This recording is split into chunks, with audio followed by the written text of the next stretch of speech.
Tonight, the Middle East stands on the edge of a potentially historic and dangerous turning point. Former U.S. President Donald Trump has announced that Iran's supreme leader has been killed, a claim that, if verified, would dramatically reshape the region's political landscape.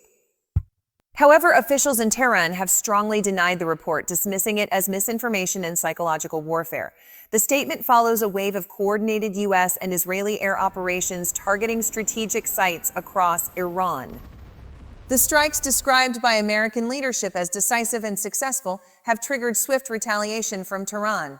Missiles and drones have reportedly struck multiple locations across the Gulf. In Dubai, a major hotel complex on Palm Island was damaged after an explosion believed to be linked either to missile debris or a direct impact. Smoke was seen rising above the skyline as emergency services responded. Residents and tourists across the United Arab Emirates watched in shock as events unfolded. Elsewhere in the region, sirens sounded in Tel Aviv, where Iranian missiles have continued to target Israeli positions. Press. Interceptor rockets lit up the night sky as defense systems attempted to neutralize incoming threats.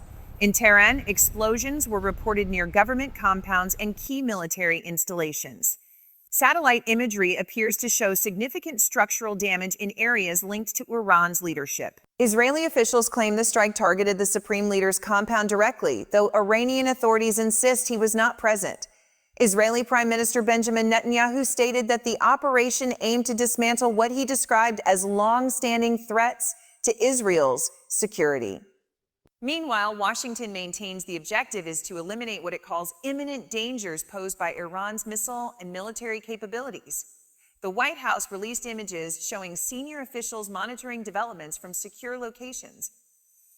Alongside President Trump were Secretary of State Marco Rubio and other key advisors. The administration framed the action as a strategic effort to prevent further escalation while encouraging the Iranian public to seek political change internally. However, the situation is rapidly expanding beyond Iran's borders. In Bahrain, plumes of smoke were reported near the headquarters of the U.S. Navy's Fifth Fleet. In Doha, an airbase hosting American forces was also struck. Though casualty numbers remain unclear, tensions across the Gulf